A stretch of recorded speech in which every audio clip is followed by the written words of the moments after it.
Selamat pagi, salam sejahtera bagi kita semua. Salam sehat untuk sahabat anugerah sehat. Pertama-tama marilah kita memanjatkan puji syukur kepada Tuhan Yang Maha Esa, karena pada kesempatan pagi yang cerah ini kita dapat bertemu kembali secara online dalam acara live streaming bersama Apotek Anugerah Sehat Kuniran. Saya Dr. Damayanti ingin berbagi info terkait tumor pada pagi ini. Semoga sahabat anugerah sehat yang ada di rumah, yang sedang di kantor, semuanya dalam keadaan sehat dan baik-baik saja. Baiklah, kami tertarik untuk mengambil topik ini, apakah semua benjolan di payudara adalah tumor. Ada beberapa alasan yang ingin kami sampaikan kenapa kami tertarik mengambil topik ini. Yang pertama, alasan pertama yaitu pada bulan ini kita baru saja memperingati Hari Kanker Sedunia. Kapan itu? Yaitu 4 Februari yang lalu. Tujuan peringatan Hari Kanker Sedunia adalah untuk menyelamatkan jutaan kematian yang dapat dicegah setiap tahun dengan meningkatkan kesadaran dan pendidikan tentang kanker.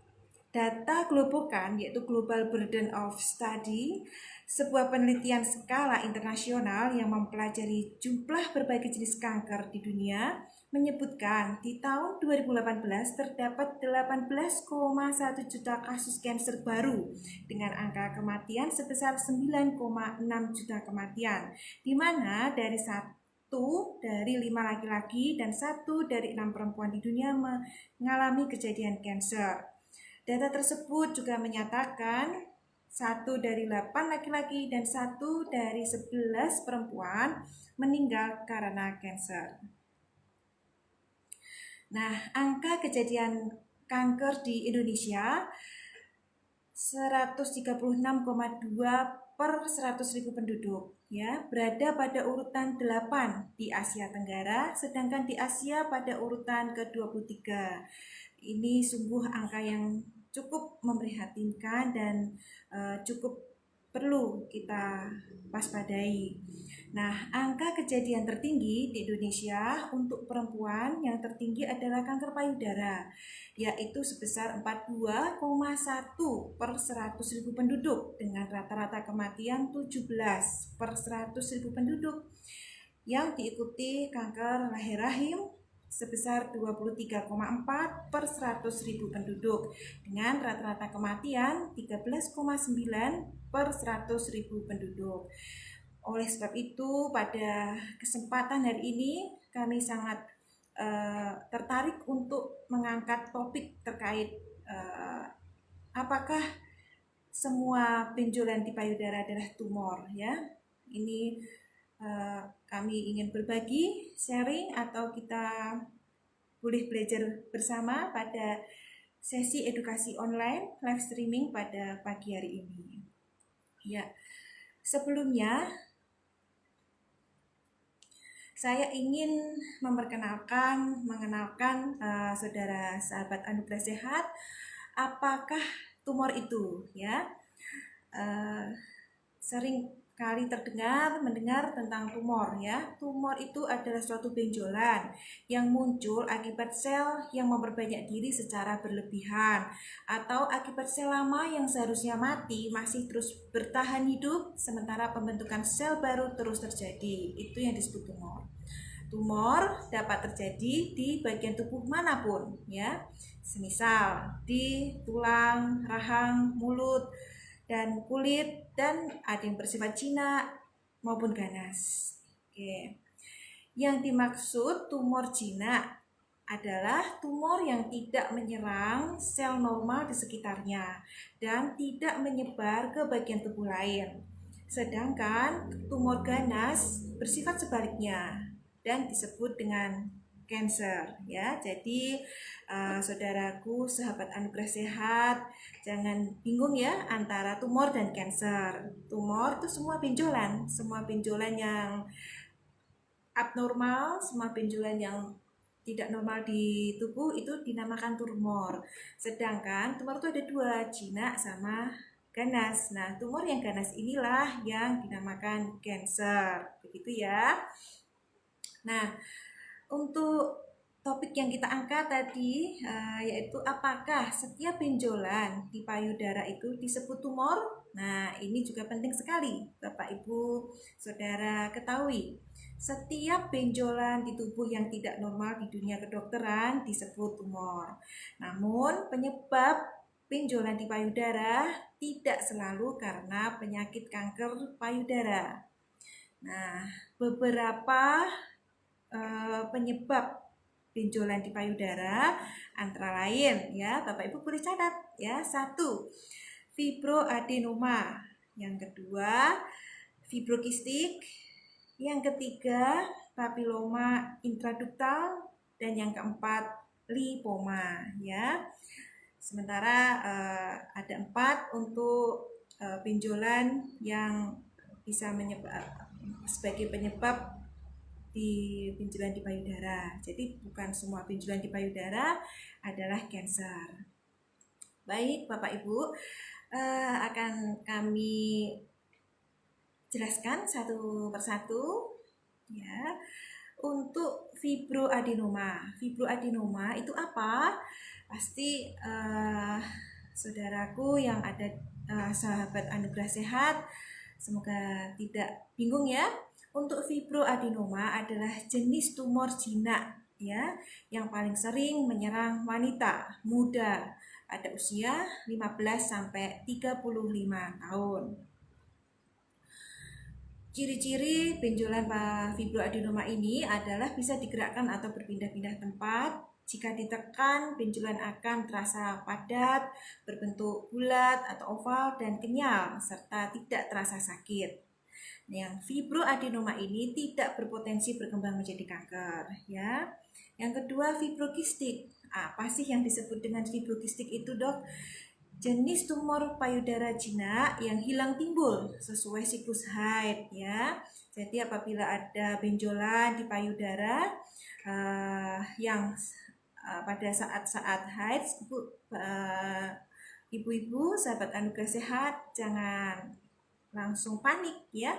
Nah, itu memang biasa timbul karena efek dari siklus haid ya, dan penyebabnya adalah perubahan hormonal yang terjadi selama siklus menstruasi. Nah, ciri-ciri benjolan fibrokistik yaitu muncul akibat kelainan fibrokistik. Nah, teraba lebih dari satu, bisa di salah satu payudara atau keduanya. Jika ditekan, batasnya tegas ya, kenyal, seperti berisi cairan dan tidak sakit. Kemudian yang ketiga ya, penyebab benjolan di payudara yang ketiga. Tadi yang pertama apa yuk?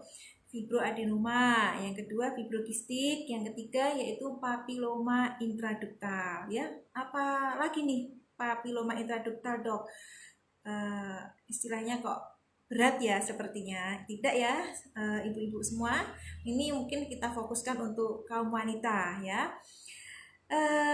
Papiloma intraduktal ini adalah sama, yaitu tumor jinak yang juga tidak berpotensi ke arah kanker. Keberadaan tumor jinak ini terbentuk pada kelenjar susu. Ciri-cirinya satu benjolan berukuran cukup besar yang muncul di dekat puting. Nah, papiloma intraduktal sering terjadi pada wanita usia 35 sampai 55 tahun. Nah, untuk lipoma adalah benjolan lemak yang tumbuh secara perlahan di bawah kulit, lebih sering terjadi pada usia 40 sampai 60 tahun. Lipoma ini juga merupakan salah satu penyebab benjolan di payudara ya. Benjolan ini pada dasarnya dapat muncul di berbagai bagian, tidak hanya di payudara. Lipoma bisa muncul di leher, di bahu, punggung maupun di perut. Merupakan tumor jinak ya. Tadi keempat tadi adalah semua adalah tumor jinak dan tidak berbahaya, tidak berpotensi kanker juga. Tetapi lipoma perlu dibuang atau diambil ya dilakukan tindakan jika ukurannya cukup besar dan mengganggu begitu. Sejauh ini belum diketahui secara pasti penyebab lipoma. Tapi kondisi ini lebih mungkin terjadi pada seseorang dari keluarga yang memiliki riwayat lipoma. Nah, tadi kita sudah membahas tentang benjolan, apakah benjolan di payudara itu disebut tumor, dan penyebab benjolan di payudara apa saja sudah kita bahas ya. Selanjutnya saya ingin mengangkat tentang kanker payudara itu sendiri ya. Banyak beberapa pasien datang dengan penuh kekhawatiran, kepanikan ketika ditemukan suatu benjolan di payudara. Di sini saya ingin berbagi, ingin sharing apakah yang disebut dengan kanker payudara itu. Nah, kanker payudara adalah penyakit tumor ganas di seluruh jaringan payudara, kecuali jaringan kulit, ya, yang dapat menyebar atau metastasis ke arah organ-organ yang lain dan bisa menyebabkan kematian. Nah, faktor-faktor resiko ya, ibu-ibu, sahabat anugerah sehat ya. Faktor resiko apa saja yang bisa menyebabkan timbulnya kanker payudara? Yang pertama, perempuan usia lebih dari 40 tahun lebih sering terkena kanker payudara. Kedua, perempuan yang mempunyai riwayat haid pertama kurang dari usia 12 tahun ya. Perempuan yang berhenti haid atau menopause pada usia lebih dari 50 tahun. Kemudian perempuan yang tidak menyusui, perempuan yang belum diberi keturunan, riwayat kehamilan pertama pada usia lebih dari 35 tahun, adanya riwayat tumor jinak pada perempuan itu, dan juga ada riwayat keluarga. Nah, untuk selanjutnya saya ingin menjelaskan apa sih yang dimaksud dengan riwayat keluarga ya. Kenapa riwayat keluarga ini menjadi salah satu faktor resiko. Nah, riwayat keluarga ada, yaitu yang pertama adanya riwayat kanker payudara pada keluarga yang berusia di bawah 40 tahun. Dua, ada riwayat kanker pada kedua belah payudara pada keluarga. Tiga, banyak keluarga yang menderita kanker payudara. Yang berikutnya ada riwayat pada keluarga yang menderita kanker indung telur, usus, dan payudara. Nah, itu salah satu faktor resiko ya. Faktor resiko yang riwayat keluarga tersebut memang tidak bisa dikendalikan ya. Nah, itu memang resikonya cukup tinggi apabila kita punya riwayat keluarga seperti yang saya sampaikan tadi. Nah, sekarang untuk selanjutnya saya ingin menjelaskan bagaimana sih dok untuk mendeteksi dini kanker payudara itu ya. Yang pertama itu harus bisa dilakukan dengan deteksi dini atau sadari oleh ibu-ibu sahabat anugerah sehat ya, bisa melakukan sadari ya. Yang kedua, dilakukan pemeriksaan klinis payudara oleh tenaga kesehatan. Yang ketiga, jika memang ada keluhan bisa dilakukan pemeriksaan lebih lanjut, yaitu pemeriksaan USG mame ya, USG di payudara. Kemudian dilakukan pemeriksaan mamografi ya. Nah, untuk deteksi dini kanker payudara yang pertama tadi adalah sadari pemeriksaan payudara sendiri. Kemudian, yang selanjutnya ingin saya bagikan yaitu bagaimana dok cara melakukan sadari atau pemeriksaan payudara sendiri. Nah, yang pertama ya, yang mungkin bisa ibu-ibu sahabat anugerah sehat simak ya, saudara sahabat Anugerah Sehat, bisa dicatat bagaimana cara melakukan sadari, yaitu kita mengamati dengan teliti kedua payudara kita di muka cermin tanpa berpakaian tentunya, dan kedua tangan diangkat ke atas, pindahkan tangan ke pinggang dan kemudian condongkan ke depan ya, lihat apakah sama bentuknya antara payudara kanan dan kiri. Kemudian yang kedua, rapatkan dan tekanlah telapak tangan dengan kuat sehingga payudara menonjol ke depan sambil terus mengamati apakah ada benjolan, kulit mengerut seperti kulit jeruk, atau cekungan seperti lesung pipi dan puting susu yang tertarik ke dalam. Ya, kemudian yang ketiga, pencet dan urutlah pelan-pelan daerah sekitar puting susu sampai ujung puting dan amati apakah keluar cairan yang tidak normal seperti kekuningan yang terkadang bercampur darah seperti nanah ya, harus dibedakan dengan ASI pada perempuan yang menyusui. Kemudian pada posisi berbaring, letakkan bantal di belakang punggung, tangan kanan diletakkan di belakang kepala, dan gunakan tangan kiri untuk memeriksa payudara sebelah kanan. Kemudian rabalah dengan ujung dari 3 jari tengah yang dirapatkan. Lakukan gerakan memutar dengan tekanan lembut tapi mantap, dimulai dari pinggir menuju ke puting searah putaran jarum jam. Lakukan hal yang sama pada payudara kiri seperti pada payudara kanan. Nah, beri perhatian khusus pada daerah kuadran atas, luar dekat ketiak, karena sebagian besar kanker ditemukan pada daerah tersebut. Nah, apabila sahabat Anugerah Sehat, bunda-bunda ingin meminta petunjuk atau tentang sadari tadi, nanti bisa kontak saya langsung atau japri ya. Saya punya gambarnya bagaimana untuk cara sadari yang baik ya. Yang kemudian kedua, deteksi dini kanker payudara selain sadari, yaitu pemeriksaan klinis payudara oleh petugas kesehatan yang sudah terlatih ya. Pemeriksaan klinis ini oleh tenaga kesehatan dimulai dengan inspeksi atau pengamatan. Begitu. Pengamatan dilakukan untuk melihat apakah ada perbedaan antara payudara kiri dan kanan, adanya benjolan, perubahan kulit, dan lain-lain. Kemudian dilanjutkan palpasi oleh tenaga kesehatan yang terlatih, atau perabaan payudara dilakukan untuk mencari kemungkinan adanya benjolan yang belum tampak. Apabila ditemukan benjolan, harus diperiksa apakah ada kemungkinan keganasan. Begitu. Nah, selain itu, tenaga kesehatan juga akan melakukan pemeriksaan kelenjar getah bening.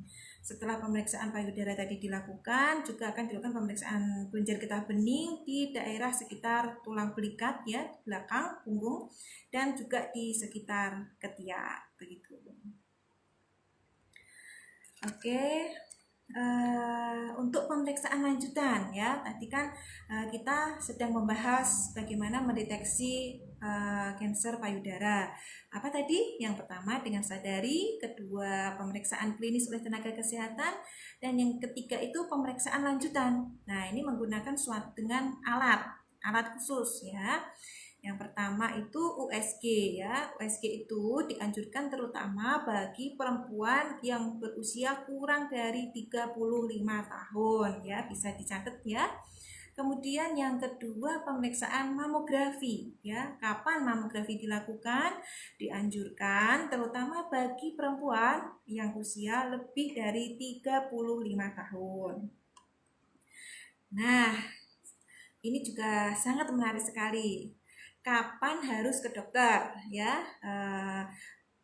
Meski mencurigai hanya mengalami tumor payudara jinak ya, ketika kita meraba ada benjolan di payudara, ini jinak, ini sepertinya bukan ganas. Nah, meskipun kita mencurigai hanya tumor jinak, bagi siapa saja yang merasakan atau meraba benjolan di payudara, sebaiknya alangkah baiknya tetap memeriksakan diri ke dokter. Kenapa? Hal itu sangat penting ya.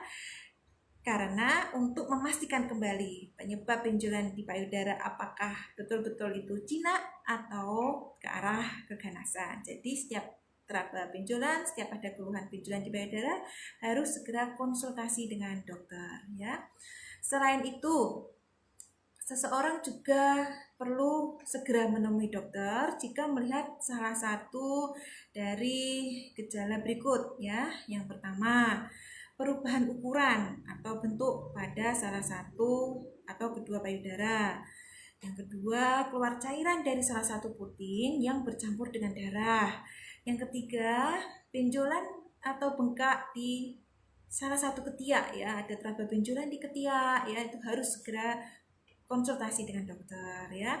Lesung, ada lesung di kulit payudara ya, kemudian ruam itu tampak kemerahan pada atau di sekitar puting, itu juga harus segera konsultasi ke dokter terdekat ya. Dan adanya perubahan pada penampilan puting. Nah, ini yang berikutnya, bagaimana dok cara mencegah kanker payudara ya. Tadi faktor-faktor risiko sudah kami jelaskan dari awal. Nah, untuk penyebab karena salah satu faktor risiko yaitu riwayat keluarga, itu salah satu tidak bisa dimodifikasi. Artinya apabila kita punya riwayat keluarga yang menderita kanker, itu memang kemungkinan besar kita akan kita akan menderita kanker juga begitu.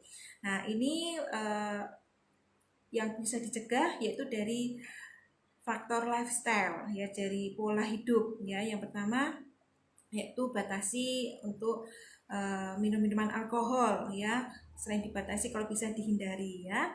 Kemudian jangan merokok ya, kendalikan berat badan. Nah, itu salah satu PR yang sangat penting ya. Untuk berat badan ini banyak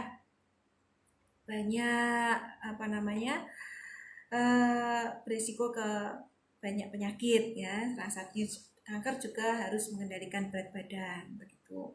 Kemudian yang keempat, tingkatkan aktivitas fisik ya, saudaraku, sahabat Anugerah Sehat.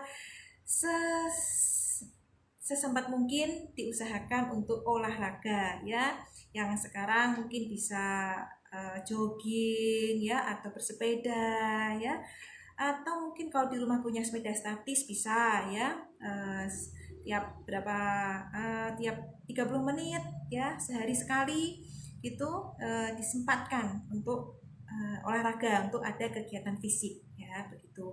Nah, mungkin ibu-ibu, saya itu sudah kegiatan fisik terus dok, kerjaan rumah itu tidak pernah ada selesainya, ada masak, bersih-bersih ya.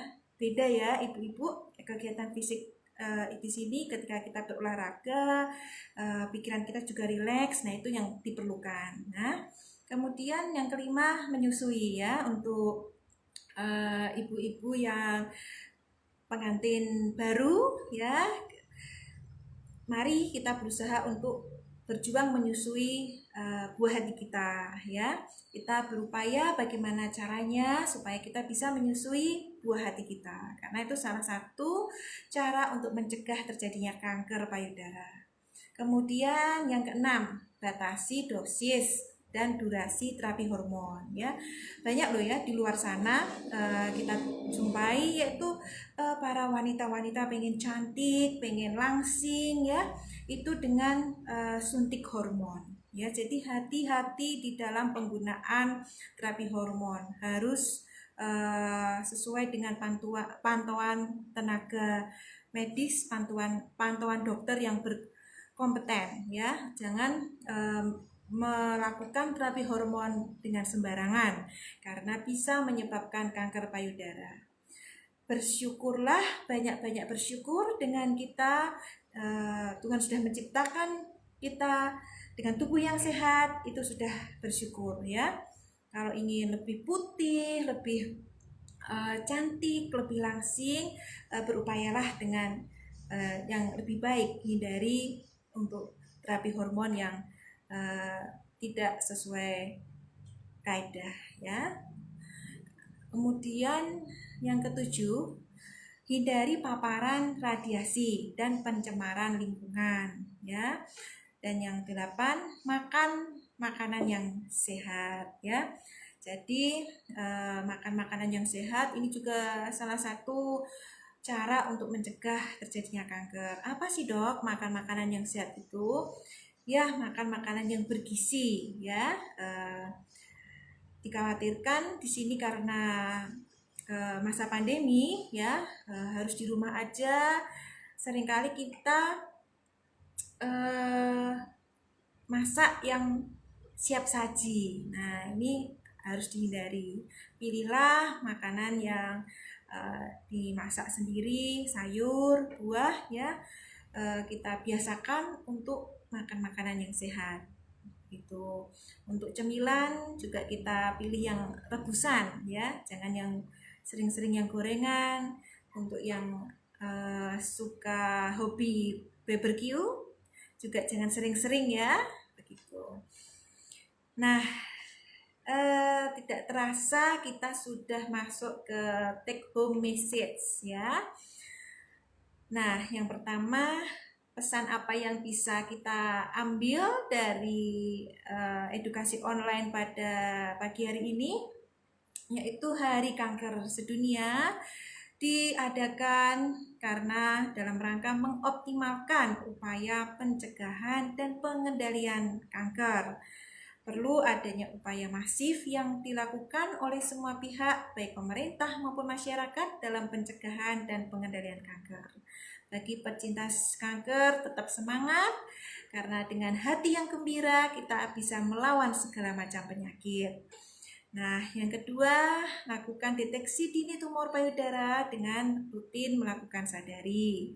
Yang ketiga, jika terdapat benjolan di payudara, jangan disepelekan ya, segeralah konsultasi ke dokter terdekat untuk memastikan penyebabnya. Kemudian tingkatkan pola hidup sehat untuk mencegah kanker. Oke, terima kasih saya kira untuk materi atau pembahasan pada pagi ini cukup sekian.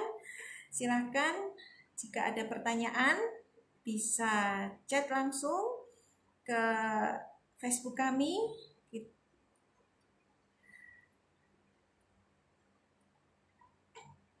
dan juga bisa chat di nomor WA kami. Mungkin kalau ada pertanyaan segera untuk menyampaikan. Kalau bisa saya jawab, langsung saya jawab. Kalau tidak, nanti saya catat dulu. Saya akan tanyakan ke yang lebih ahli atau ke pakarnya, begitu. Ya.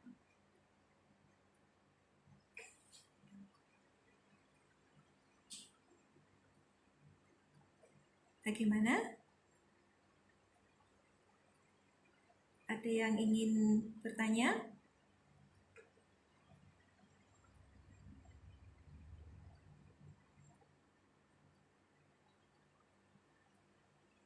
Boleh loh di luar tumor, ya silakan.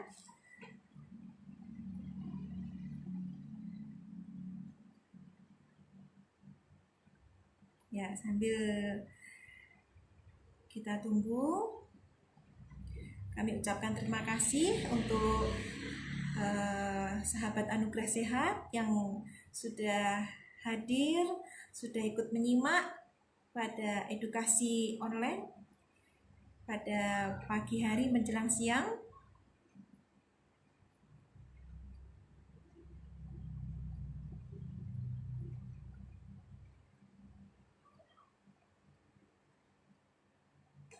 Belum ada pertanyaan?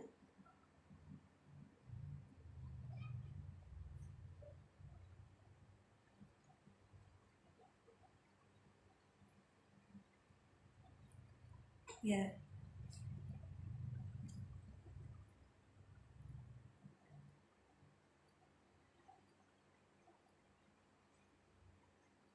Nah, ini ada yang masuk dari Japri ya.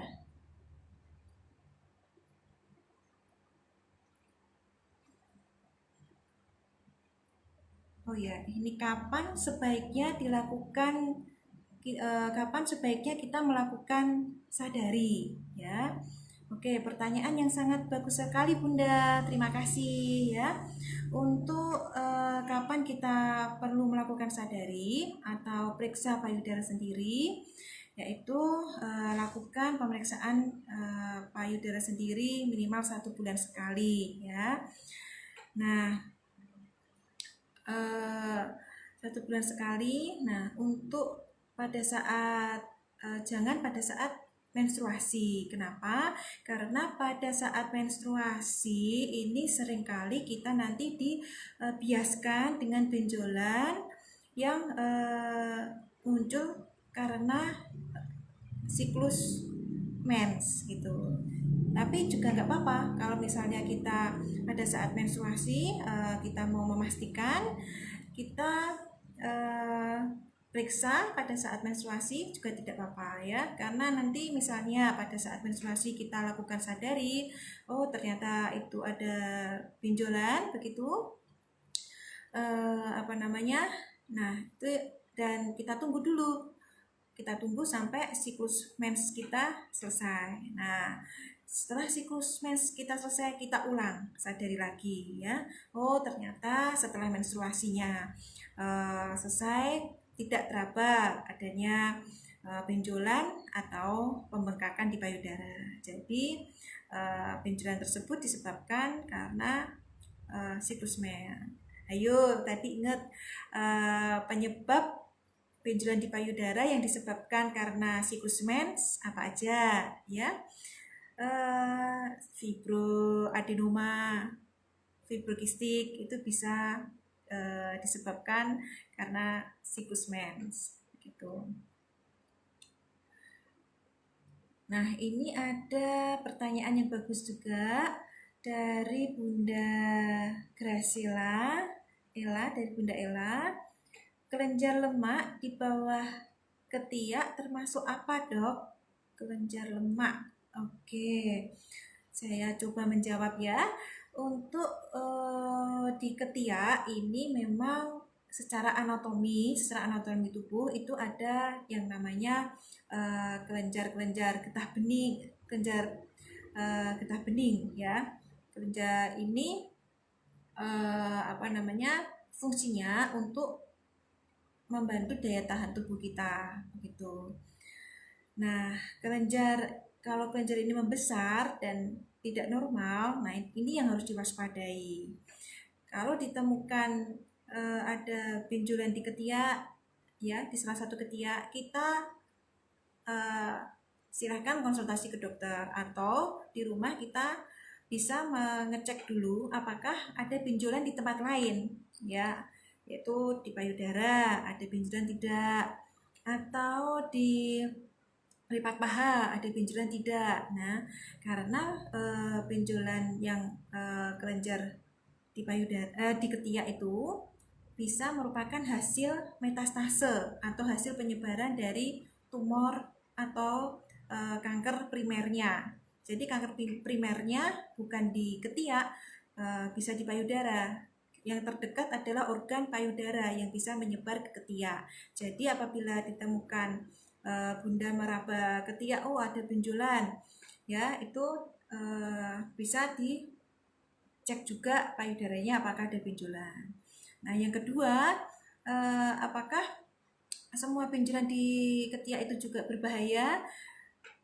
Jadi tidak ya, jawabannya tidak, karena benjolan di ketiak selain hasil metastase dari tumor atau kanker primernya, juga bisa disebabkan karena ada peradangan kelenjar rambut di ketiak, itu bisa juga kelenjar minyak, ada peradangan di kelenjar minyak, itu juga bisa menyebabkan peradangan ya, kayak seperti yang mungkin bunda-bunda pernah dengar, itu kok ada kayak kukul atau jerawat di ini ya, di ketiak. Nah, kok ini ada meradang ya, oh apakah ada riwayat habis membersihkan rambut ketiak kemarin. Nah itu perlu nanti kita kita tanyakan. Nah jadi pada saat kita meraba ada benjolan di ketiak, jangan langsung panik dulu ya, pikirkan hal-hal yang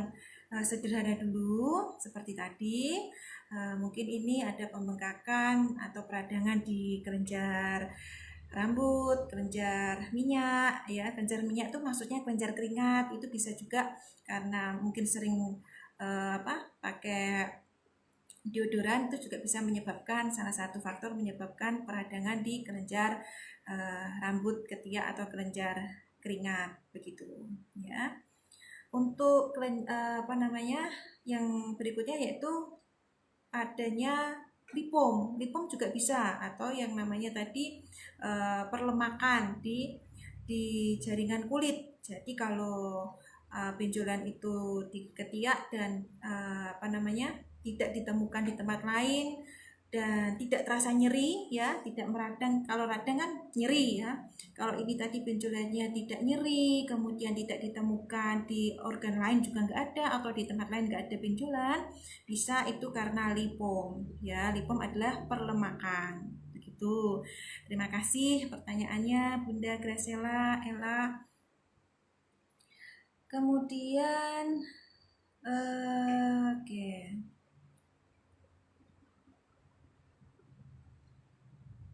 Nah, ini pertanyaan yang sangat bagus sekali ya, dari Bunda Novia Indriastuti ya. Apabila sudah melakukan sadari, bagaimana cara membedakan itu tumor jinak atau ganas secara mandiri sebelum meminta bantuan ke tenaga medis? Ya, baik. Jadi begini Bunda, apabila Bunda ini ternyata pada saat sadari tadi ada merasakan benjolan. Yang pertama, apakah waktu melakukan sadari ini pada saat mens atau tidak? Kalau misalnya pada saat mens ya, pada saat mens berarti ini karena pengaruh dari siklus menstruasi atau siklus hormon. Jadi bisa disingkirkan tentang keganasan ya. Kemudian yang kedua, untuk tumor ganas ya, ganas atau jinak sebelum ini dipastikan dengan tenaga medis atau dipastikan dengan pemeriksaan laborat, untuk yang ganas itu memang membutuhkan pemeriksaan yang lebih detail lagi ya. Yang pertama tadi lebih lanjut yaitu yang pertama USG mame, itu yang pemeriksaan yang sederhana. Yang kedua tadi mamografi, yang ketiga itu biopsi ya. Tadi saya belum menyebutkan tuh untuk melihat ganas atau tidak. Nah, biasanya benjolan yang ganas ini ya, yang mengarah ke kanker ya, itu perabaannya memang tidak nyeri ya, tidak nyeri, nggak nyeri sama sekali. Kemudian warna kulit itu sama dengan warna sekitar ya. Nah, dan cukup dalam ya, kalau kita meraba itu cukup dalam. Nah, itu kita bisa mengarah ke arah keganasan. Cuman untuk pemeriksaan sadari itu belum bisa ya. Misalnya untuk sendiri gitu, kita nanti terus mendiagnosa atau memastikan aku ini kena tumor ganas. Belum bisa. Sadari itu hanya untuk mendeteksi apakah ada benjolan di payudara apa tidak begitu. Tapi untuk membedakan jinak dan ganas itu harus ketemu dengan dokter ya. Nah, karena masih banyak beberapa yang harus dipertimbangkan, dari kekenyalannya ya. Pada saat dirapkan, selain pertama memang dilihat dulu, kedua dilakukan palpasi atau perabaan di payudara yang ada benjolannya. Nah, ketika diraba benjolannya itu kenyal apa tidak, terus goyang apa tidak, geser apa tidak, bisa gerak apa tidak, ada satu apa lebih benjolannya. Nah, itu yang akan dilakukan oleh tim dokter ketika ada pasien yang datang karena hasil sadarinya ditemukan benjolan begitu. Jadi untuk sadari, sekali lagi saya tekankan, belum bisa untuk membedakan tumor ini jinak atau ganas, karena ketika ibu nanti berpikir sendiri, oh aku ini ganas ya tumornya, nanti ibu ternyata itu bukan ganas, itu akan mengganggu psikis seseorang akan terganggu juga. Ada beberapa yang langsung down ya, ada beberapa yang bisa langsung tensinya tinggi. Nah, jangan panik dulu, waktu sadari ditemukan benjolan langsung konsultasi ke dokter, begitu ya Bunda. Nah, ini ada pertanyaan yang bagus dari Bunda Dini Erina ya, dari apakah faktor makanan dan gaya hidup juga bisa berperan dalam timbulnya benjolan payudara? Oke, terima kasih pertanyaannya Bunda Dini. Jadi faktor makanan bisa merupakan salah satu penyebab terjadinya kanker ya. Jadi gaya hidup ya, jadi itu berkesinambungan atau saling berjalan bareng ya. Ketika kita punya gaya hidup yang kurang baik, kurang olahraga, kemudian sering makan makanan yang junk food atau siap saji ya, itu akan meningkatkan resiko terjadinya kanker begitu. Tadi sudah kita sampaikan apa saja dan bagaimana cara pencegahan kanker adalah salah satunya membiasakan pola hidup yang sehat dan pandai-pandailah untuk mengolah dan memilih makanan. Terima kasih. Oke, ada pertanyaan lagi. Terima kasih untuk semua audiens, pasien-pasien yang kami sayangi, dan saudara sahabat Anugerah Sehat yang kami banggakan. Ada lagi pertanyaan, yaitu dari Bunda Renis Kurniasari. Apakah pengaruh genetik berperan pada timbulnya benjolan di payudara, Dok? Oke. Ya, pertanyaan yang cukup baik ya, faktor genetik ya. Nah, faktor genetik ini merupakan salah satu tadi yang sempat saya sampaikan, yaitu riwayat keluarga ya. Jadi tadi waktu di depan tadi saya menyampaikan beberapa faktor-faktor resiko yang bisa menyebabkan kanker. Salah satunya yaitu riwayat keluarga. Ya, faktor resiko itu memang ada dua, yang bisa dimodifikasi dan yang tidak bisa dimodifikasi. Yang bisa dimodifikasi itu artinya bisa dikendalikan, bisa dicegah, atau bisa diperbaiki, itu ya lifestyle tadi ya, untuk faktor risiko yang bisa dimodifikasi. Dan yang tidak bisa dimodifikasi yaitu faktor risiko apa? Yaitu riwayat keluarga atau genetik ya. Bagi sahabat Anugerah Sehat, Bunda semua, jangan pesimis dulu. Misalnya ada riwayat keluarga yang ada sakit kanker, memang berisiko akan terkena kanker juga. Tapi itu tadi, kalau kita bisa mengimbangi dengan pola hidup yang sehat, bisa menekan tingkat resiko tersebut ya. Begitu Bunda Renis. Jadi memang berpengaruh sekali faktor genetik dalam timbulnya kanker apapun ya. Misalnya ada keluarga yang kanker payudara, tidak harus nanti keturunannya kanker payudara, bisa ke kanker lainnya. Oke, sepertinya cukup ramai sekali ini ya. Ada lagi yang ingin bertanya? Oke, dari Bunda Rinda, ya apakah kanker bisa dicegah dan bagaimana cara menanggulangi lebih awal? Bagaimana caranya, Dok? Oke, terima kasih Bunda Rinda. Oke, untuk cancer tadi hampir mirip ya pertanyaannya tadi dengan Bunda Renis. Jadi yang bisa dicegah yaitu faktor-faktor yang bisa faktor risiko yang bisa dimodifikasi, bisa dicegah ya. Misalnya kita melakukan kebiasaan yang biasanya sering makanan junk food itu harus mengurangi atau menyetop membiasakan makan makanan junk food. Kemudian untuk yang jarang berolahraga. Nah, ini harus ditingkatkan ya frekuensinya ya, atau seminggu 3 kali dulu ya, harus diupayakan untuk olahraga. Nah, ini bisa mencegah terjadinya cancer ya.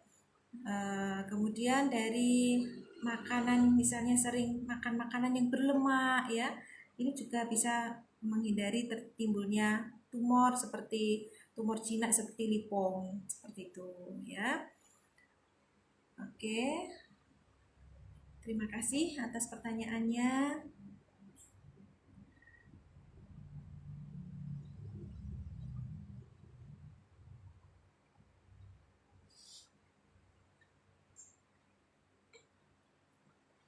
Oke, ini ada pertanyaan lagi, mumpung waktunya masih ada ya. Dari Bunda Dewi Harum Ningsih, deteksi dini terhadap benjolan di payudara itu bisa dimulai dari umur berapa, Dok? Oke. Ya, kapan ya kita tadi melakukan deteksi dini tumor atau deteksi dini cancer? Nah, kayak deteksi dini tadi kan dilakukan salah satunya dengan sadari. Nah, sebaiknya pada saat wanita itu memasuki usia usia-usia yang usia-usia menstruasi, sudah mulai menstruasi, harus mulai sering melakukan sadari. Kemudian tadi ya bagi perempuan yang usianya mulai 40 tahun ya, itu juga sebaiknya sering melakukan sadari untuk mendeteksi dini terhadap benjolan di payudara. Kemudian yang tadi yang tidak menyusui seperti itu ya, jadi masuk di pembahasan tadi, masuk di pembahasan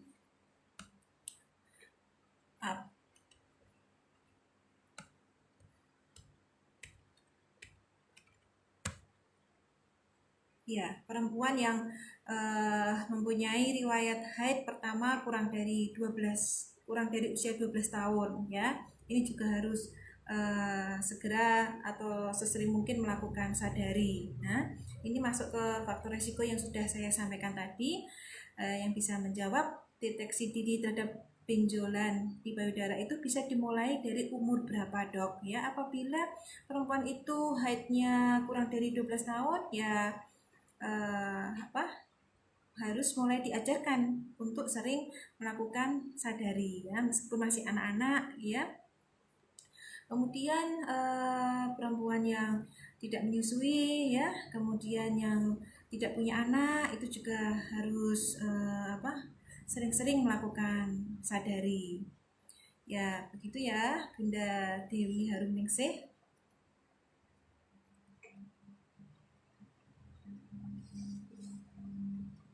Mungkin ada pertanyaan lagi lainnya, kami persilahkan.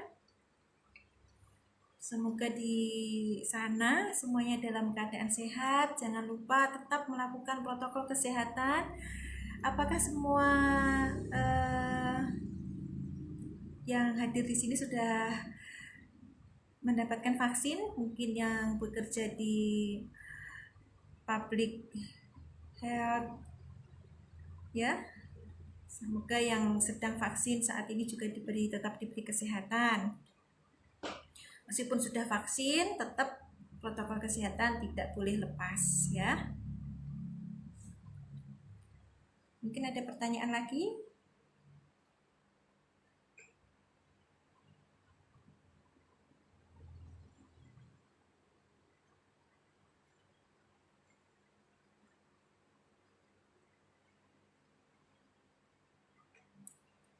Nah, saya kira karena sudah tidak ada pertanyaan, mudah-mudahan topik pada siang hari ini bisa membantu bunda-bunda sahabat anugerah sehat dalam mendeteksi dini. Kita lebih aware lagi untuk kesehatan kita kaum wanita. Kita lebih semangat lagi untuk melakukan sadari supaya tadi kita bisa mendeteksi sejak dini untuk kehidupan kita ke depannya. Kita akan bisa lebih bermanfaat, kita tetap produktif ya. Dan tingkat kesembuhan ketika dideteksi lebih awal, tingkat kesembuhannya juga lebih tinggi. Oke. Sampai jumpa lagi di lain kesempatan. Semoga bermanfaat dan mohon maaf jika dalam penyampaian ada yang tutur kata yang tidak berkenan. Selamat siang. Assalamualaikum warahmatullahi wabarakatuh. Salam sehat.